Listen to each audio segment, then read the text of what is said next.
Welcome to the Voice Detective Show. I'm your host, Gyaan, aka the Voice Detective. My guest today is Lizzy Koster, former lead singer of the Netherlands cover stage band Jam Square, and manager of the Beachhouse apartments on the Greek island of Aegina.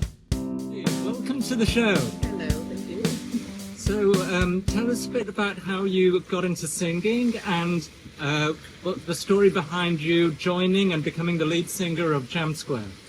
I started singing because my boyfriend at that time, when I was, I think about 17, he was a bass player and we had a band, and that band was not Jam Square, it was Lizzy and that they were playing original songs. And I always was singing when I was a child. I was recording my voice on a tape recorder and sing along with a lot of songs. And so he saw that I could sing and they needed a singer, so I joined that band. And when he moved to Amsterdam, and I also later moved to Amsterdam to study, we started a new band, a cover band, and the goal was to make some money next to our study. And that became a successful band in the cover band, we call it circuit in Holland. And we played on parties, weddings, bars, everywhere. And yeah, that's how I got into singing. So it was not really like a choice of becoming a singer, although I loved singing. But it became a big part of my life. Was there any particular vocal technique that was given to you to help you to sing the more pop, dance, soul, funk sort of genre? Yes, I listened a lot to Chaka Khan and all the very funky voices. And also I had a singing teacher. She was a really, she could all those things. My voice is not made for that. Okay.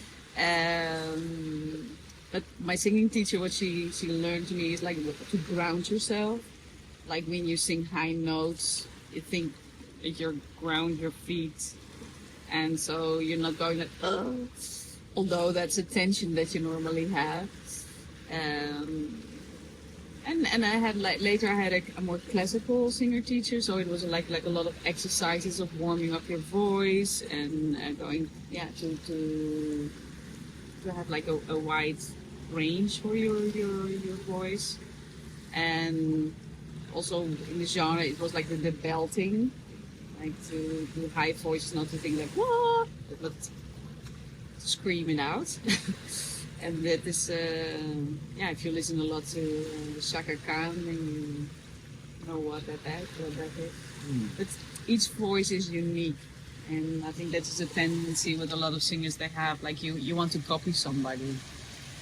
And I think that's why some singers are successful, because they have a unique voice and they just stay with their own voice. What does it take to be a singer?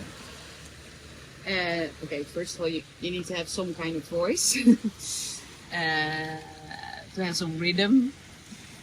I say maybe you're willing to develop your voice. I say I was born with very strong vocal cords. I did, most of when I was singing, I did singing lessons, so to develop them more. And also because when I was singing in a cover band, we played 3 times 1 hour. And in smoky places at that time still, so you need to have some, a trained voice. What it takes more, curiosity maybe, and know how to play with it. And I had a strong vocal cord, so I could, if we play 100 times a year, I could do the gigs 100 times a year, which was an important thing. What performance skills did you learn from being on stage? What I learned, I say, when you start singing, you're nervous, you don't know what to expect, and you think that the people have to be excited, and then you will become enthusiastic. But of course, it's the other way around. Like you go on the stage, and then you have to give your energy to them. So the skill is that you not have to be really shy, and you have to overcome your kind of insecurity and not get more insecure if you see that they're not reacting. have a nice example that in the first band that I was singing, we were playing in the north of Holland, and that part of Holland is that people are how say they don't show their emotions a lot. So they go to bars, they sit on the bar stools with the back to you, and we were playing behind them, and then you're doing your songs, and then there was no reaction of like after one song, it was like this. And then at the end, they say, "Oh, it was fantastic, you were great." So it's not always how people react and how you expect them to react if they like it. And also I learn now, if I see where I'm now singing at my beach bar, that I see that it's not a lot about like how much people applaud. But if you see that people enjoy themselves, it gives me a lot of satisfaction. That it's not about like the quantity of the people that come to your performance, but more about the quality, and also how nice it is if you interact with musicians. Yeah, you see that if it gives me something nice. I see if it gives me something nice, then also I can give even more to the audience. Lizzy, what's the difference between being a performer or just relying on your voice? I think performer is that you more interact with your audience. And I see, for example, if you play here like the artists that are sitting on a chair, will have less interaction with the audience. So if you stand up and you are moving towards the audience, something happens. And even like next to singing, in between the singing, if you do something, you have eye contact, or you see that the person wants to dance and is sitting there but she's a little bit shy, just go to the person and do something. I think this is a performer. And also you need to get your authentic self more out, to show more emotion. I think that's it. And I think this is also something that needs to grow. Because when I was joining a talent show when I was in 21, and one of the songs that I always sang was "Get Here" from Olita Adams. So I thought I would sing it really well. And then the judge, they was one lady, and she says, "Okay, I sung well, but I don't feel it." And I was like, I could kill her. And she says, "Yeah, you're not old enough to sing that song," or something. So at that time I did not completely understand, or I found it kind of unfair, because I was singing that song really well. But now I understand more what she meant. Okay, I was 21 singing like a little girl. So it's, I think, a performer, you become more a performer during your life. And maybe there are exceptions when people who are maybe many lives before who just can do it immediately from the start. So what happened to Jam Square when you left? They continued playing. Let's say where we were. We were a cover band in Holland, and I think there were, let's say, maybe 10 cover bands. So we were for sure in the top 10 of cover bands in Holland. Performing a lot, like 100 times per year, so there was a good level, so everybody had a living from playing in our band. Lizzy, what's the difference between the music business when you were in Jam Square and the music business now? I think there's a huge difference, because when we were performing, there were a lot of bands. That was the first thing. I don't think there are so many bands now anymore.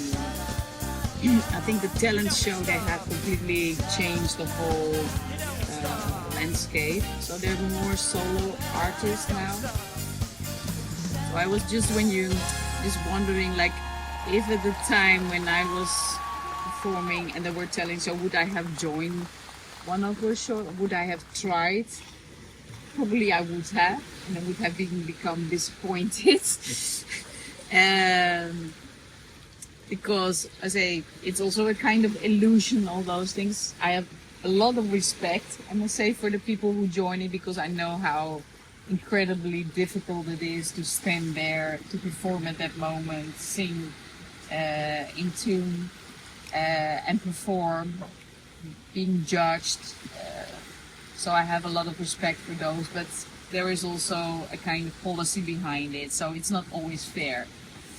The other thing is that it's much easier now to put yourself out into the world. So when we were performing, and there was no YouTube, there was no Spotify, it was quite expensive to make a demo recording. We were lucky that our drummer, he had his own recording studio, and all the band members, they knew about recording. But now it's so much easier. I say with all the social media, it doesn't mean that you're getting easier, you're being easier successful, but you're not dependent anymore on the record company who is coming on Monday to his desk and he finds all his CDs and they have to decide, oh, this is what I like or what I do not like. So I think it changed completely, and say me as a listener of music, I really enjoy it, by listening to Spotify and explore a lot of new singers and a lot of different music. So I think this is the biggest difference, and I feel a little bit sad that there are not so many more bands anymore nowadays, and because it's a very nice entertainment, but it's more difficult also because there are more regulations. So if you want to perform, that cannot be very loud. So if you're playing with a band with horns, you immediately go into red from the sound meters, the decibel meters. Yes, but say, in every time there are opportunities, and we had ours, we could perform and live, and the other ones they can perform on social media. So, what are the skills you've transferred as a performer and as a singer into other aspects of your life as an entrepreneur, an artist, and a coach? I think of creating the atmosphere, what I do now here in the beach bar, and also to picking up the artists that I like. We had our own sound system, and like we were a company as our band, so I learned a lot about sound. So this is what I implement with the sound system, what we use. It's people skills, like I think what is more is like being in a band was very useful, because we had to deal with 9 people in the band. So you see like how people interact in a group. That always you have the leaders, you have always the ones who are doing something that you have to tell them, and the ones who are always trying to hide. And also how to deal with that, how to manage people. I made a lot of nice contacts. Also, I understood what I find important in life, because at one point I understood that becoming a successful singer at that time had nothing to do with how well I sang, but it had to do with the contacts, it had to do with how you looked, how much you want to give up of your own freedom, more or less. Also, I saw that it was not so romantic being a pop star. I saw it was a quite lonely existence, and we had much more fun with the band. So I never fancied anybody to become a famous singer. I say, of course, we try to become more successful, but I think what we did with our bands was for us very good, very nice. It gave me memories that I still have for life. at the end, we were traveling also with the band, and we played 2 months in Bangkok, we played in Syria, we played in Switzerland, in Portugal, everywhere. So it gave me a lot of very good memories in life. And this is what I use in my therapies. This is what I use in the beach bar which I have built. As an entrepreneur and coach, what advice would you give your younger self? Actually, I'm not sorry about anything, or I would do things differently. I just would say, just go for it again, and just believe in yourself. I say this is what I later in life more understood, that you have to be clear what you really want. In your opinion, what is a creative life?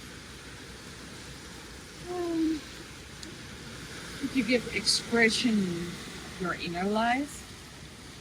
So I can say that I have a creative life. I say one thing, I like to create atmosphere.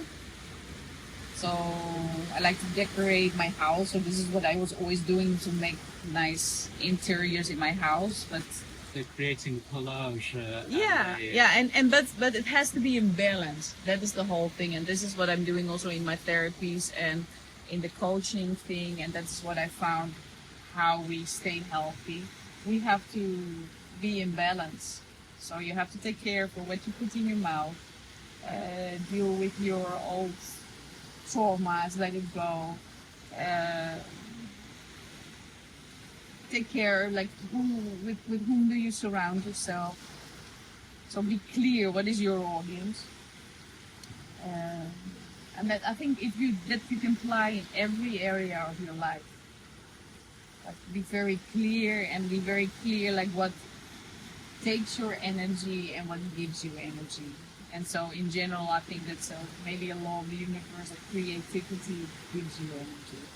Thank you, Lizzy, for such an inspiring conversation and for coming on the show today. My pleasure. And thank you, audience, for tuning in. And until the next show, ciao for now. En voor mijn Nederlandse vrienden, check him out, The Voice Detective. Heel erg